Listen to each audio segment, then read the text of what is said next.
Nuestra América ante la arremetida del imperialismo y de las oligarquías.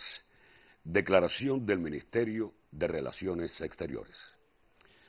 Los más recientes acontecimientos en la región confirman al gobierno de Estados Unidos y a las oligarquías reaccionarias como los principales responsables de la peligrosa convulsión e inestabilidad política y social de América Latina y el Caribe. Como anticipara el 1 de enero de 2019 el primer secretario del Partido Comunista de Cuba, general de ejército Raúl Castro Ruz, quienes se ilusionan con la restauración del dominio imperialista en nuestra región deberían comprender que América Latina y el Caribe han cambiado y el mundo también. La región se asemeja a una pradera en tiempos de sequía. Una chispa pudiera generar un incontrolable incendio que dañaría los intereses nacionales de todos. El presidente Donald Trump proclama la vigencia de la doctrina Monroe y apela al macartismo para preservar la dominación imperialista sobre los recursos naturales de la región, impedir el ejercicio de la soberanía nacional y las aspiraciones de integración y cooperación regional, tratar de restablecer su hegemonía unipolar a escala mundial y hemisférica, eliminar los modelos progresistas, revolucionarios y alternativos al capitalismo salvaje, revertir las conquistas políticas y sociales e imponer modelos neoliberales sin importarle el derecho internacional, las reglas de juego de la democracia representativa, el medio ambiente ni el bienestar de los pueblos. El secretario de Estado Mike Pompeo acusó amenazadoramente este lunes 2 de diciembre a Cuba y Venezuela de sacar provecho y ayudar a elevar la agitación en los países de la región. Tergiversa y manipula la realidad y oculta como elemento central de la inestabilidad regional la permanente intervención de los Estados Unidos en América Latina y el Caribe.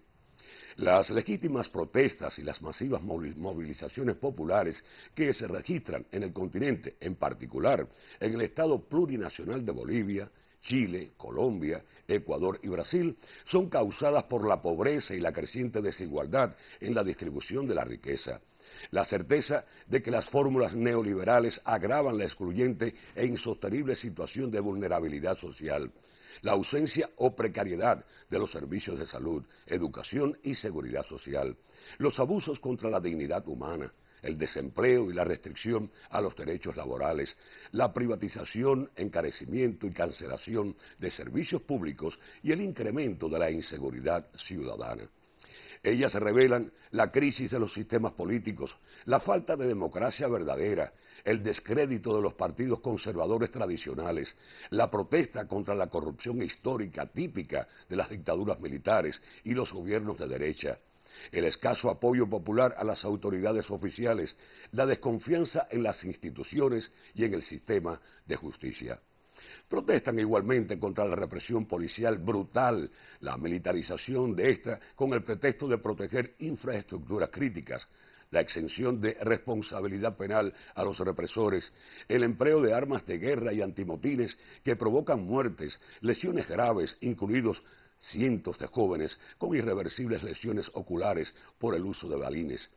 La criminalización de las manifestaciones, las violaciones golpizas y violencia contra los detenidos, entre ellos menores, e incluso el asesinato de líderes sociales, guerrilleros desmovilizados y periodistas. Estados Unidos defiende y apoya la represión contra manifestantes con el pretexto de salvaguardar el supuesto orden democrático. El silencio encubridor de varios gobiernos, instituciones y personalidades muy activos y críticos contra la izquierda es una vergüenza. La complicidad de los grandes medios corporativos de información es vergonzosa. Los pueblos se preguntan con razón, ¿dónde está la democracia y el Estado de Derecho? ¿Qué hacen las instituciones supuestamente dedicadas a la protección de los derechos humanos? ¿Dónde está el sistema de justicia cuya independencia se pregona? Repasemos algunos hechos. En marzo de 2015, el presidente Barack Obama firma una insólita orden ejecutiva que declara a la República Bolivariana de Venezuela una amenaza inusual y extraordinaria a la seguridad nacional, la economía y la política exterior de la gran potencia. En noviembre de 2015 ocurre la costosa derrota electoral de la izquierda en Argentina. La ofensiva neoliberal tuvo un momento decisivo en agosto de 2016 con el golpe parlamentario judicial en Brasil contra la presidenta Dilma Rousseff, la criminalización y el encarcelamiento de los líderes del Partido de los Trabajadores y posteriormente del propio expresidente Luis Inácio Lula da Silva, con la temprana participación del Departamento de Justicia de Estados Unidos mediante la ley de prácticas corruptas en el extranjero para instalar un gobierno dependiente dispuesto a revertir importantes conquistas sociales mediante ajustes neoliberales al cambio nefasto del modelo de desarrollo, a permitir la destrucción de la empresa nacional y la privatización expoliadora, a la venta barata de los recursos y la infraestructura del país a las transnacionales norteamericanas. A finales del 2017 se produjo en Honduras la protesta contra el resultado electoral y la terrible represión de esta. En enero de 2018, Estados Unidos aborta la firma de un acuerdo entre el gobierno de Venezuela y la oposición manejada desde Washington. Un mes después, el secretario de Estado proclama la vigencia de la doctrina Monroe y llama al golpe militar contra la revolución bolivariana y chavista. En marzo de 2018 se produce el atroz asesinato de la concejal brasileña Marielle Franco, que levantó una ola de indignación en su país y el mundo y del que permanecen ocultas las oscuras implicaciones de grupos de poder. En abril, Lula es apresado mediante espurias maniobras jurídicas. Hay copiosa evidencia de la intervención de Estados Unidos en las elecciones brasileñas a través de compañías especializadas que usan tecnologías de Big Data y polimetría para manipular individualmente la voluntad de los votantes, como las manejadas por el ultrarreaccionario Steve Bannon y otras israelíes. En este periodo se abren procesos judiciales contra los expresidentes Cristina Fernández de Kirchner y Rafael Correa. En abril de 2018 intentan desestabilizar a Nicaragua mediante la injerencia externa y la aplicación de medidas coercitivas unilaterales. El 4 de agosto de 2018 es el intento de magnicidio contra el presidente Nicolás Maduro Moros. En enero de 2019 se produce la autoproclamación del desconocido y corrupto Juan Guaidó, organizada en Washington. En marzo de 2019, el presidente Trump renueva la orden ejecutiva que considera una amenaza a Venezuela. El 30 de abril es el intento de golpe militar en Caracas que fracasa de manera estrepitosa y Estados Unidos vengativamente escala en su guerra no convencional contra la nación sudamericana que resiste tenaz y heroica desde la unión cívico-militar de su pueblo. En todo el periodo, el gobierno estadounidense aplica salvajes políticas antiinmigrantes y una conducta agresiva llena de odio para alimentar el miedo y la división en los electores. Intenta el muro xenófobo en la frontera con México, amenaza a este y a Centroamérica con terribles aranceles y sanciones si no detienen a quienes huyen de la pobreza y la inseguridad y multiplica las deportaciones. Separa cruelmente a miles de niños de sus padres, ha detenido a 69.000 menores y trata de expulsar a los hijos de inmigrantes nacidos y criados en territorio norteamericano. Mostrando desvergonzada subordinación a Estados Unidos, el gobierno ultraderechista de Brasil, que encabeza Jair Bolsonaro, acudió a la mentira, al discurso xenófobo, racista, misógino y homofóbico, combinado con proyecciones delirantes sobre fenómenos sociales y políticos como el cambio climático, las poblaciones originarias, los incendios amazónicos y la emigración, las cuales han generado el repudio de numerosos líderes y organizaciones. En la gestión del gobierno se han venido demostrando las políticas sociales que llevaron a Brasil durante los gobiernos del Partido de los Trabajadores a reducir notablemente los niveles de pobreza y de exclusión social. Desde mayo de 2019, decenas de miles de manifestantes se echaron a las calles contra los recortes en educación, las reformas al sistema de pensiones, las políticas discriminatorias y la violencia de género. El gobierno de Brasil ha intervenido en los asuntos internos de países vecinos como Venezuela, Argentina, Paraguay y Uruguay y ha asumido posiciones hostiles hacia Cuba, violatorias del derecho internacional. Como publicó la prensa brasileña en abril de 2019, la Cancillería cursó instrucciones a 15 de sus embajadas de coordinar con las estadounidenses para instar a los gobiernos receptores a condenar a Cuba en foros internacionales. Por primera vez desde 1992, Brasil votó este año en contra, solo acompañado de Estados Unidos e Israel, de la resolución de la Asamblea General de las Naciones Unidas para pedir el fin del bloqueo económico, comercial y financiero que ahora Estados Unidos arrecia contra Cuba y el cese de la aplicación extraterritorial de sus leyes contra terceros países. Paralelamente, el gobierno de Colombia se abstuvo en la votación de la resolución que apoyó desde 1992 y que reclama, en momentos en que se recrudece el cese del bloqueo genocida de Estados Unidos contra Cuba y el alcance extraterritorial de este. Para justificar esta censurable decisión, las autoridades de ese país acudieron a la manipulación ingrata y políticamente motivada sobre la altruista, consagrada, discreta e inobjetable contribución de Cuba a la paz en Colombia, un tema en el que la conducta de nuestro país es universalmente reconocida.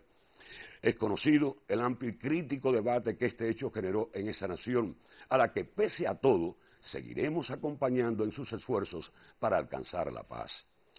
La calumnia norteamericana de atribuirle a Cuba supuestas responsabilidades en la organización de las movilizaciones populares contra el neoliberalismo en Sudamérica constituye una increíble excusa para justificar y endurecer el bloqueo y la política hostil contra nuestro pueblo.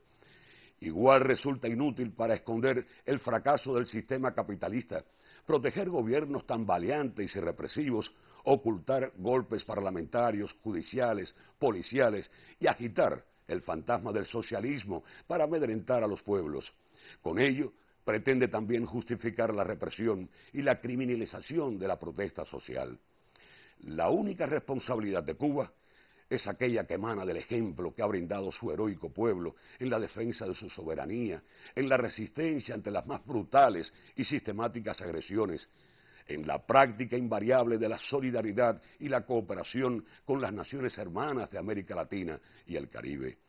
Duele al imperialismo que Cuba ha demostrado que si hay otro mundo posible y que sí se puede construir un modelo alternativo al neoliberalismo, basado en la solidaridad, la cooperación, la dignidad, en la distribución justa de los ingresos, el acceso igualitario a la superación profesional, a la seguridad y protección ciudadanas y a la liberación plena de los seres humanos. La revolución cubana es asimismo evidencia de que un pueblo estrechamente unido, dueño de su país y sus instituciones en permanente y profunda democracia, puede resistir victoriosamente y avanzar en su desarrollo frente a la agresión y al bloqueo más largo de la historia. El golpe de Estado en Bolivia, orquestado por los Estados Unidos, utilizando como instrumento a la OEA y a la oligarquía local, es una demostración de la agresividad de la acometida imperialista. Cuba reitera su condena al golpe de Estado, a la brutal represión desatada y expresa su solidaridad con el compañero Evo Morales Ayma y el pueblo boliviano.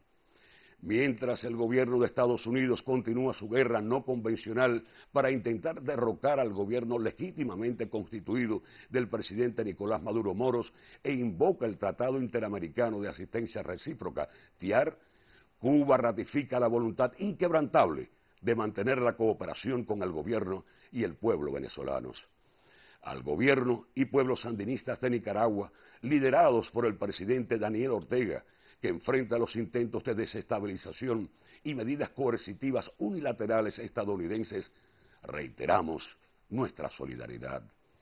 El gobierno legítimo de la Mancomunidad de Dominica y su primer ministro Roosevelt Sperry merecen la solidaridad internacional y tiene ya la del pueblo cubano en momentos en que esa isla es víctima de la injerencia externa que ya ha provocado violencia y pretende frustrar el proceso electoral. En este complejo escenario, el gobierno de Andrés Manuel López Obrador en México enfrenta el neoliberalismo y defiende los principios de no intervención y respeto a la soberanía, mientras la elección de Alberto Fernández y Cristina Fernández como presidente y vicepresidente en Argentina expresa el rechazo inequívoco de esa nación a las fórmulas neoliberales que empobrecieron, endeudaron y dañaron seriamente a su pueblo.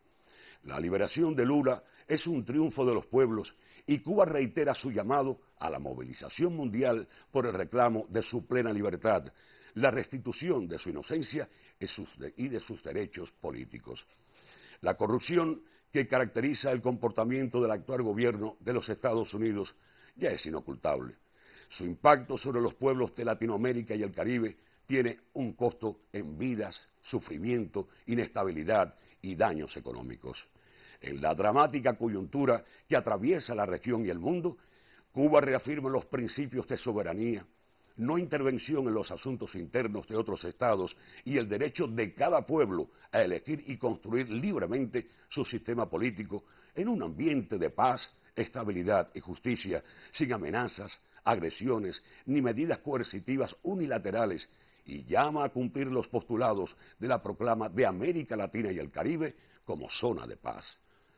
Cuba seguirá trabajando en el camino de la integración de nuestra América, que incluye la realización de todos los esfuerzos para que la Comunidad de Estados Latinoamericanos y Caribeños, CELAC, pronto presidida por México, continúe promoviendo los intereses comunes de nuestras naciones mediante el fortalecimiento de la unidad dentro de la diversidad. A la implacable arremetida de las fuerzas más reaccionarias del hemisferio, Cuba opone la inquebrantable resistencia de su pueblo junto a la voluntad de defender la unidad de la nación, sus conquistas sociales, su soberanía e independencia y el socialismo al precio que sea necesario. Lo hacemos con el optimismo y la confianza inconmovible en la victoria que nos legara el comandante en jefe de la Revolución Cubana, Fidel Castro Ruz, con la conducción del primer secretario de nuestro partido, general de ejército Raúl Castro, y el liderazgo del presidente Miguel Díaz-Canel. La Habana, 3 de diciembre de 2019.